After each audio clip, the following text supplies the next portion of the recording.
अस्सलाम वालेकुम। इस वीडियो में हम बेसिकली डिस्कस करेंगे प्रोसेस कंट्रोल ब्लॉक और प्रोसेस स्केजुलिंग। ये दो हमारे मेन टॉपिक्स होंगे। सबसे पहले हम डिस्कस करते हैं process control block, PCB. PCB actually क्या चीज़ है?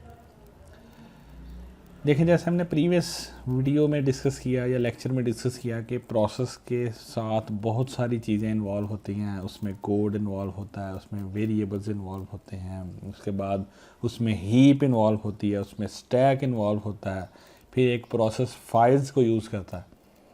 एक ऑपरेटिंग सिस्टम इस सब को कैसे मैनेज करता है? इस सब को मैनेज करने के लिए ऑपरेटिंग सिस्टम के पास एक डाटा स्ट्रक्चर है। उस डाटा स्ट्रक्चर को वो क्या कहता है? Process control block. तो आप कह सकते हैं कि process control block is a data structure that is used by operating system to manage process from new state to termination state। यानी जब आप एक प्रोसेस न्यू क्रिएट करते हैं, जैसे ही प्रोसेस क्रिएट करते हैं प्रोसेस कंट्रोल ब्लॉक बन जाता है। और जब तक वो प्रोसेस मेमोरी में रहता है, चाहे वो वेटिंग स्टेट में हो, चाहे वो रेडी स्टेट में हो, चाहे वो एग्जीक्यूट हो रहा हो, वो प्रोसेस कंट्रोल ब्लॉक इंटैक्ट रहता है। और ये प्रोसेस कंट्रोल ब्लॉक तभी टर्मिनेट होता है जब ये प्रोसेस एंड हो जाता है। तो ऑपरेटिंग सिस्टम किसी भी प्रोसेस को इसके थ्रू मैनेज करता है। और बाज़ बुक्स में इसको हम टास्क कंट्रोल ब्लॉक भी कहते हैं, टीसीबी भी कह देते हैं। अब प्रोसेस कंट्रोल ब्लॉक कौन कौन सी चीज़ें स्टोर करता है? ये आपको एक लेआउट नज़र आ रही है प्रोसेस कंट्रोल ब्लॉक की। पहली बात तो आपने ये ध्यान में रख लेनी कि ये डाटा स्ट्रक्चर है। डाटा स्ट्रक्चर का मतलब क्या है कि ये बहुत सारे डिफरेंट टाइप ऑफ डाटा को स्टोर करता है और उन पर डिफरेंट ऑपरेशंस परफॉर्म कर सकता है। यानी डाटा आइटम्स को व्यू कर सकता है, डाटा आइटम्स को अपेंड कर सकता है या चेंज कर सकता है। सबसे पहला आइटम जो इसमें वो process state. Process state indicate करेगा कि प्रोसेस रनिंग में है, प्रोसेस वेटिंग में है, प्रोसेस न्यू है, प्रोसेस ब्लॉकिंग स्टेट में है। ये सब कुछ किसके थ्रू इंडिकेट होगा? प्रोसेस स्टेट से। और जैसे जैसे एक्टिविटी होती जाएगी ऑपरेटिंग सिस्टम इस प्रोसेस स्टेट को चेंज करता रहेगा। उसके बाद प्रोग्राम काउंटर। जैसे मैंने आपको पहले बताया कि एक सॉफ्टवेयर में आपके पास क्या चीज़ें हैं? इंस्ट्रक्शंस हैं।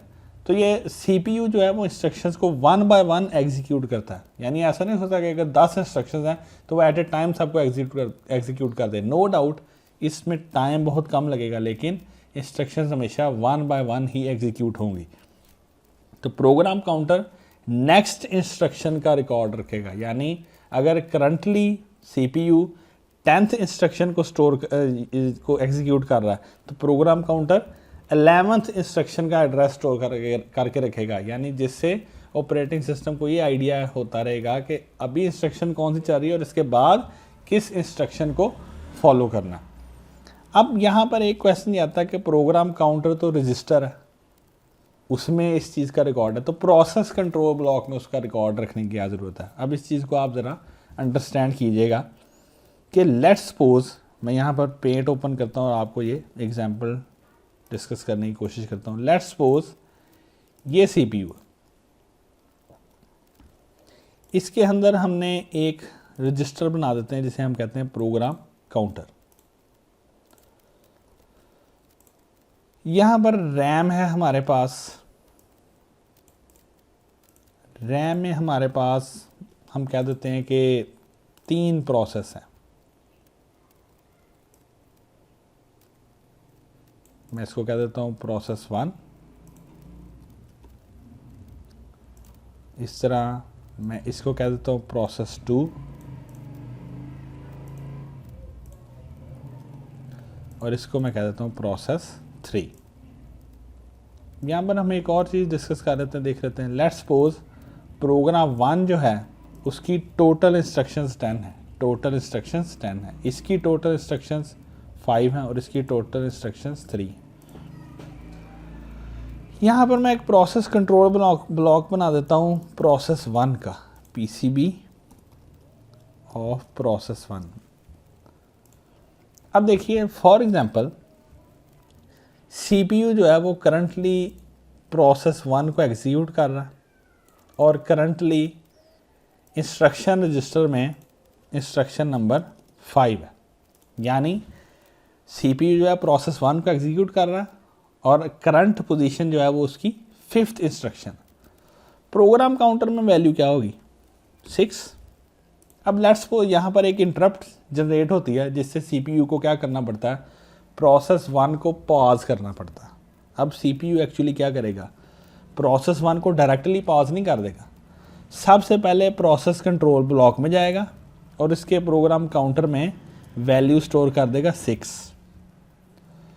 इस वैल्यू को स्टोर करने के बाद CPU क्या करेगा, जो आपके पास प्रोसेस 1 है इसकी एग्जीक्यूशन को सस्पेंड कर देगा, यानी इसको पॉज कर देगा और उसके बाद अपनी एक्टिविटीज़ परफॉर्म करना शुरू कर देगा। जब अपनी एक्टिविटीज़ परफॉर्म कर लेगा, अब CPU ने क्या करना, दोबारा से प्रोसेस 1 को यूज़ करना। तो अब CPU क्या करेगा, क्या वो दोबारा से इंस्ट्रक्शन 1 से स्टार्ट करे, नहीं, वो सबसे पहले प्रोसेस 1 का प्रोसेस कंट्रोल ब्लॉक चेक करेगा कि प्रोसेस कंट्रोल ब्लॉक में प्रोग्राम काउंटर की वैल्यू क्या है। तो ये प्रोग्राम काउंटर की वैल्यू उसे इंडिकेट करेगी कि 5 इंस्ट्रक्शंस एग्जीक्यूट कर ली थी, लिहाजा अब नेक्स्ट जो है वो 6th इंस्ट्रक्शन आपने एग्जीक्यूट करनी है। तो अगर प्रोसेस कंट्रोल ब्लॉक में प्रोग्राम काउंटर ना हो तो हमारे प्रोसेस कभी भी रिज्यूम नहीं होंगे, हमेशा फर्स्ट स्टेटमेंट से स्टार्ट होंगे। लॉजिकली देखें ना, लेट्स सपोज हम यहाँ पर फर्दर डिस्कस कर लेते हैं कि अब CPU ने इंस्ट्रक्शन नंबर 6 को एग्जीक्यूट किया। अब जब वो 6 को एग्जीक्यूट कर रहा है तो आपके पास इंस्ट्रक्शन रजिस्टर में कौन सी वैल्यू आ जाएगी, 6 होगी हमारे पास इंस्ट्रक्शन रजिस्टर में वैल्यू।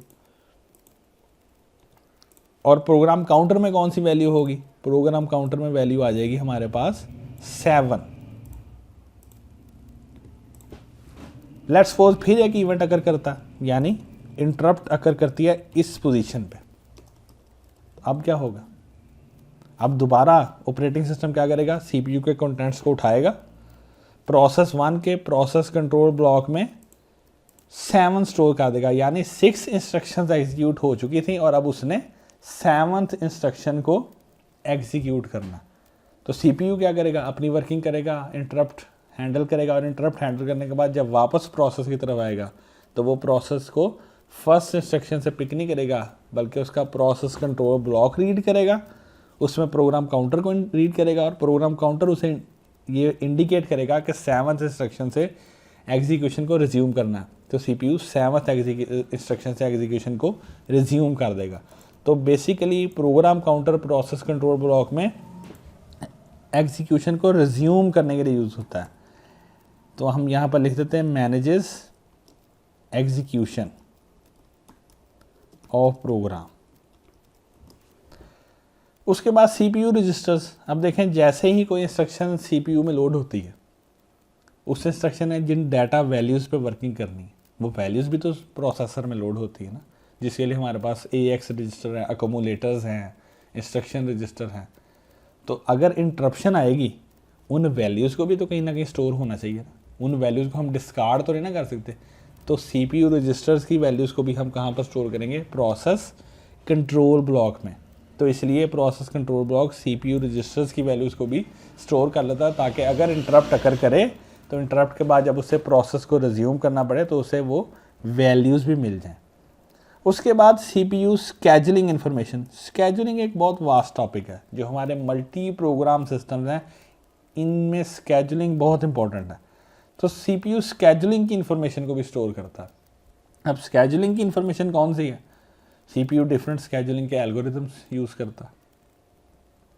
तो उन कौन सा एल्गोरिथम वो यूज़ कर रहा है उसकी इन्फॉर्मेशन भी स्टोर की जाती है। इसी तरह हर प्रोसेस की कोई ना कोई प्रायोरिटी है, उस प्रायोरिटी को भी स्टोर किया जाता है। हम यहाँ से देख लेते हैं, टास्क मैनेजर पे जाते हैं, प्रोसेस पे जाते हैं और यहाँ पर आप प्रायोरिटी देखें, ये आपको प्रायोरिटी नज़र आ रही। तो अगर मैं यहाँ से प्रायोरिटी चेंज कर दूँगा तो CPU इस प्रायोरिटी को कहाँ पर स्टोर करेगा, प्रोसेस कंट्रोल ब्लॉक में। उसके बाद मेमोरी मैनेजमेंट इन्फॉर्मेशन। जब आप प्रोसेस को क्रिएट करते हैं वो एक्चुअली मेमोरी में लोड हो जाता है। मेमोरी में ब्लॉक्स हैं, हर ब्लॉक में एक स्पेसिफिक इंस्ट्रक्शन हो सकती है, उसकी वैल्यूज़ हो सकती हैं। तो प्रोसेस कंट्रोल ब्लॉक के पास ये सारा रिकॉर्ड होता है कि एक प्रोसेस की मेमोरी लिमिट्स क्या हैं, यानी कौन कौन से मेमोरी एड्रेस उसने ऑक्यूपाई किए हैं, इंस्ट्रक्शंस कौन से मेमोरी एड्रेसेस पे हैं, स्टैक कौन से मेमोरी एड्रेसेस पे हैं, हीप कौन से मेमोरी एड्रेसेस पे पड़ा है। ये सारा रिकॉर्ड भी प्रोसेस कंट्रोल ब्लॉक के पास होता है कि एक प्रोसेस के रिलेटेड जो मेमोरी है, मेमोरी लिमिट्स हैं, मेमोरी एड्रेसेस हैं, वो कौन कौन से हैं। इसी तरह अकाउंटिंग इंफॉर्मेशन कि CPU कितने % वो यूज़ कर रहा, रैम कितनी यूज़ कर रहा, कितना टाइम हो गया उस प्रोसेस को क्रिएट हुए, ये सारा कुछ कौन यूज़ करता, प्रोसेस कंट्रोल ब्लॉक स्टोर करता। जैसे आपको यहाँ पर CPU एलोकेशन नज़र आ रही है, फिर आपको प्रोसेस की डिस्क्रिप्शन नज़र आ रही है, रैम नज़र आ रही है, तो आप कह सकते हैं कि ये चीज़ें प्रोसेस कंट्रोल ब्लॉक ही मैनेज कर रहा। इसको हम अकाउंटिंग इन्फॉर्मेशन कहते हैं। उसके बाद input and output status. Her process को कोई ना कोई फाइल रिक्वायर होती है जिस पे वो वर्किंग करें। जैसे ये पावर पॉइंट आपके सामने चल रहा, तो इसमें मैंने ये चैप्टर 3 के नाम से स्लाइड्स ओपन किए हैं, तो ये वो फाइल है। मैं यहाँ पर पावर पॉइंट की नई स्लाइड क्रिएट करता हूँ। अब ये प्रोसेस तो है, लेकिन इसके पास फाइल कोई नहीं। तो कोई भी फाइल जिस पे एक प्रोसेस वर्किंग कर रहा है, उसकी इंफॉर्मेशन, उसकी मेमोरी कहाँ पर है, फाइल्स कौन कौन सी ओपन है, फाइल्स किस मूड में ओपन है, ये सारा रिकॉर्ड भी कौन रखता है, प्रोसेस कंट्रोल ब्लॉक। अब हम एक एग्जांपल की तरफ वापस जाते हैं। मैं यहाँ पर एक वर्ड फाइल क्रिएट करता हूँ, ABC। माइक्रोसॉफ्ट वर्ड को ओपन करता हूँ और इस फाइल को मैं डेस्कटॉप से ओपन कर लेता हूँ। यहाँ से मैं डेस्कटॉप से ओपन कर लेता हूँ। अब देखिए, प्रोसेस कंट्रोल ब्लॉक के पास ये इंस्ट्रक्शन चली गई कि माइक्रोसॉफ्ट वर्ड ओपन है और वो एट इस टाइम किस फाइल को यूज़ कर रहा है, वो ABC फाइल को यूज़ कर रहा है। अब अगर मैं डिलीट प्रेस करता हूँ और यस करता हूँ, तो ऑपरेटिंग सिस्टम मुझे मैसेज शो करता है कि इस फाइल को डिलीट नहीं कर सकते। क्यों? क्योंकि प्रोसेस कंट्रोल ब्लॉक के पास ये रिकॉर्ड है कि माइक्रोसॉफ्ट वर्ड प्रोसेस रन कर रहा है और माइक्रोसॉफ्ट वर्ड प्रोसेस इस टाइम एक फ़ाइल पर वर्किंग कर रहा है, और वो फाइल कौन सी है, ABC। तो लिहाजा ऑपरेटिंग सिस्टम मुझे सिग्नल प्रोवाइड कर देता है कि इस फाइल को डिलीट नहीं किया जा सकता। मैं यहाँ से ABC फाइल को क्लोज कर देता हूँ और अब इसको ट्राई अगैन करता हूँ। क्योंकि प्रोसेस भी क्लोज हो गया, तो उसके साथ एसोसिएटेड जो फाइल थी वो भी क्लोज हो गई, यानी वो प्रोसेस कंट्रोल ब्लॉक भी टर्मिनेट हो गया, इसलिए वो फाइल भी डिलीट होगी। तो ये बेसिकली प्रोसेस कंट्रोल ब्लॉक का कंसेप्ट है, ये भी रैम में ही क्रिएट होता है। नेक्स्ट हमारे पास टॉपिक आता है प्रोसेस स्केजुलिंग या प्रोसेस शेड्यूलिंग। हमने डिस्कस किया था कि एक हमारे पास होते हैं single program systems. Single program system में हमने बात की थी कि no doubt CPU at a time एक प्रोसेस को एग्जीक्यूट करता है, लेकिन अगर वो प्रोसेस वेटिंग स्टेट में चला जाए तो CPU कोई और काम नहीं करता, CPU भी आइडल रहता है। तो हम इसकी डिस्क्रिप्शन में लिख सकते हैं CPU executes only single process if process has to wait for any event CPU remains idle, यानी CPU आइडल हो जाता है। CPU कोई किसी काम की वर्किंग नहीं करता। इससे क्या होता है कि CPU की यूटिलाइजेशन कम हो जाती है। जब CPU की यूटिलाइजेशन कम हो जाती है तो हम एक यूनिट टाइम में कम टास्क परफॉर्म कर सकते हैं, कम ऑब्जेक्टिव अचीव कर सकते हैं, तो थ्रूपुट जो है वो डिक्रीज हो जाती है। इन चीज़ों को मैनेज करने के लिए मल्टी प्रोग्राम्ड सिस्टम्स आए। Multi programmed systems. अब मल्टी प्रोग्राम सिस्टम्स क्या कहते हैं? Bunch of processes are ready in RAM. कि हमारे पास जो रैम है उसमें एक प्रोसेस नहीं है, बहुत सारे प्रोसेस हैं जो ये वेट कर रहे हैं कि उन्हें कब CPU एलोकेट किया जाए और वो वर्किंग करें। CPU executes single process at a time, और CPU के पास वही फैसिलिटी है कि वो एक टाइम पे एक प्रोसेस को एग्जीक्यूट कर सकता है। लेकिन अगर if process has to wait for any event, अगर प्रोसेस को किसी भी इवेंट के लिए, इनपुट एंड आउटपुट के लिए वेट करना पड़ता है, तो CPU क्या करता है? अब CPU आइडल नहीं रहता, CPU picks next process from RAM and executes it. यानी सिचुएशन क्या बनी कि मल्टी प्रोग्राम सिस्टम में आपके पास बंच ऑफ प्रोसेस है रैम में, लेट्स सपोज 10 प्रोसेस है और प्रोसेस 2 एग्जीक्यूट हो रहा है। अब CPU ये नहीं करेगा कि वो एट ए टाइम सारे प्रोसेस को एग्जीक्यूट कर दे, जबकि CPU एक प्रोसेस को एग्जीक्यूट करेगा। अब लेट्स सपोज P2 को वेट करना पड़ गया, अब CPU क्या करेगा, उस P2 का प्रोसेस कंट्रोल ब्लॉक सेव कर देगा, नेक्स्ट प्रोसेस को पिक करेगा और उसको एग्जीक्यूट करना स्टार्ट कर देगा। तो ये मल्टी प्रोग्रामिंग है। अब इससे फ़ायदा क्या होगा, एक तो CPU की यूटिलाइजेशन इंक्रीज़ करेगी, दूसरा जैसे यूटिलाइजेशन इंक्रीज़ करेगी CPU का वेट कम होगा और हम ज़्यादा कम टाइम में बहुत सारी टास्क को परफॉर्म कर लेंगे, तो थ्रूपुट इंक्रीज़ हो जाएगी। तो मल्टी प्रोग्रामिंग बेसिकली थ्रूपुट को इंक्रीज़ करती है, CPU की यूटिलाइजेशन को इंक्रीज़ करती है और वेटिंग को मिनिमाइज़ करती है। इसको हम डायग्राम से अंडरस्टैंड कर लेते हैं। लेट्स सपोज ये CPU है, यहाँ पर मेरे पास रैम है और मैं बात कर रहा हूँ सिंगल प्रोग्राम सिस्टम्स की। अब सिंगल प्रोग्राम सिस्टम में क्या होगा कि हमारे पास रैम में ऑपरेटिंग सिस्टम तो होगा ही, हम रैम के दो पोर्शंस कर लेते हैं ना, एक पोर्शन में हमारे पास ऑपरेटिंग सिस्टम है और दूसरे पोर्शन में हमारे पास प्रोसेस है और सिंगल प्रोसेस है। CPU क्या करेगा, इस प्रोसेस को पिक करेगा और इसको एग्जीक्यूट करना शुरू कर देगा। Let's suppose during execution process P1 को वेट करना पड़ता है। अब क्या होगा, CPU आइडल हो जाएगा। If P1 has to wait, CPU has to remain idle. अब लेट्स सपोज प्रोसेस P1 को 10 सेकंड वेट करना पड़ता है, तो CPU 10 के 10 सेकंड जो है वो वेटिंग कंडीशन में रहेगा, आइडल स्टेट में रहेगा, कोई भी एग्जीक्यूशन नहीं करेगा। और जैसे ही process input and output wait ख़त्म कर लेगा, अपना ऑपरेशन परफॉर्म करेगा, उसके बाद CPU उसको दोबारा से एग्जीक्यूट करेगा। तो अब अगर आप देखें तो 10 सेकंड हमारे वेस्ट हो गए। अब मैं बात करता हूँ मल्टी प्रोग्राम सिस्टम की। उसी तरह हमारे पास यहाँ पर CPU है, यहाँ पर मेरे पास रैम है। अब मल्टी प्रोग्राम सिस्टम में क्या होगा, मल्टी प्रोग्राम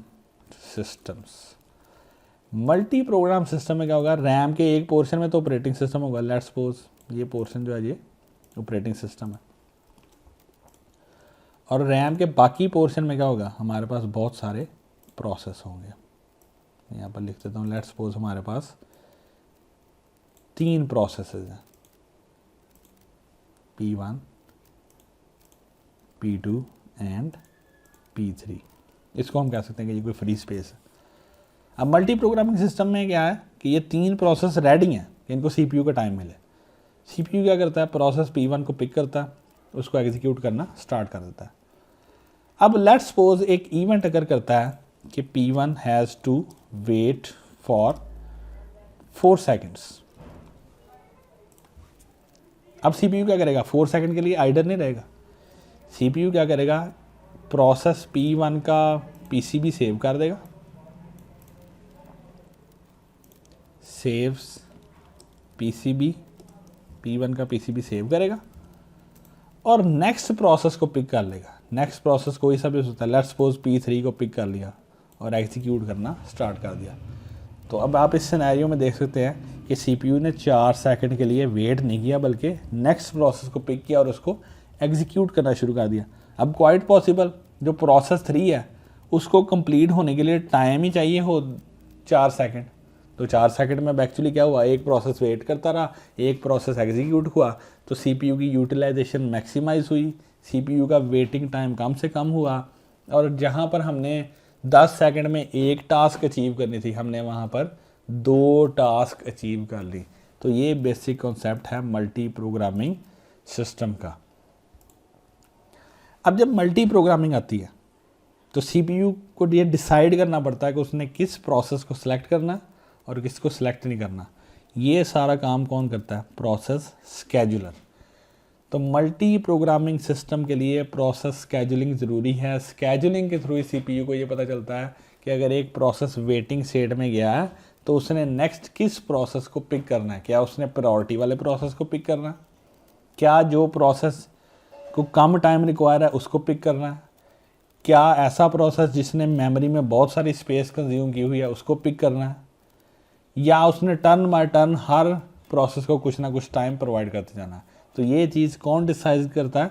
प्रोसेस स्केजुलर। तो process scheduling multi programming system के लिए रिक्वायर है, और प्रोसेस स्केजुलिंग करने के लिए सीपीयू को स्केजुलर की ज़रूरत होती है, और ये स्केजुलर ऑपरेटिंग सिस्टम का पार्ट है। नेक्स्ट क्वेश्चन आता है स्केजुलिंग को मैनेज कैसे करते हैं? स्केजुलिंग क्यूज के थ्रू। कोई भी स्केजुलर जो है वो स्केजुलिंग क्यूज के थ्रू प्रोसेस को स्केड्यूल करता है। 3 तरह की क्यूज हैं। एक जॉब क्यू है, यानी जब आपने नया प्रोसेस क्रिएट किया तो वो जॉब क्यू में जाता है। तो ये आप कह सकते हैं कि जॉब क्यू जो है वो हार्ड डिस्क पर एग्जिस्ट करती। उसके बाद रेडी क्यू है, ऐसे सारे प्रोसेस जिनको आपने रैम एलोकेट कर दी और सिर्फ वो वेट कर रहे हैं कि उनको सीपीयू एलोकेट किया जाए ताकि वो अपनी एग्जीक्यूशन कर सकें। तो ऐसे प्रोसेस किस में होते हैं? रेडी क्यू में होते हैं। उसके बाद डिवाइस क्यू, प्रोसेस को इनपुट एंड आउटपुट की ज़रूरत आती। तो ऐसे प्रोसेस जो किसी इनपुट एंड आउटपुट का वेट कर रहे हैं उनको हम डिवाइस क्यू में प्लेस कर देते हैं। बास लिटरेचर में हम इसको वेटिंग क्यू भी कह देते हैं। तो एक प्रोसेस जो है जैसे अपनी स्टेट्स को चेंज करता रहता है वो डिफरेंट क्यूज़ में मूव करता रहता है। जैसे जब प्रोसेस न्यू क्रिएट होता है तो वो जॉब क्यू में आता है। न्यू के बाद जब रेडी स्टेट में जाता है तो रेडी क्यू में जाता है। जब एग्जीक्यूशन होती है यानी एग्जीक्यूट हो रहा होता है, रनिंग पोजीशन में है, तो किसी भी क्यू में नहीं है बल्कि सीपीयू उसको एग्जीक्यूट कर रहा होता है। उसके बाद अगर इनपुट एंड आउटपुट के लिए वेट करना पड़े तो प्रोसेस जो है वो वेटिंग क्यू में आ जाता है। इनपुट एंड आउटपुट परफॉर्म करने के बाद दोबारा रेडी क्यू में चला जाता है। तो एक प्रोसेस जो है अपनी इंटायर लाइफ में डिफरेंट क्यूज़ में मूव करता है। तो इसकी आप ये रिप्रेजेंटेशन देख लें, जैसे रेडी क्यू है, फिर सीपीयू एग्जीक्यूशन है, फिर आईओ क्यू है। ठीक है जी। तो ये प्रोसेस स्केजुलिंग की एक बेसिक सी डिस्क्रिप्शन है। नेक्स्ट हम स्केजुलर्स को डिस्कस करें।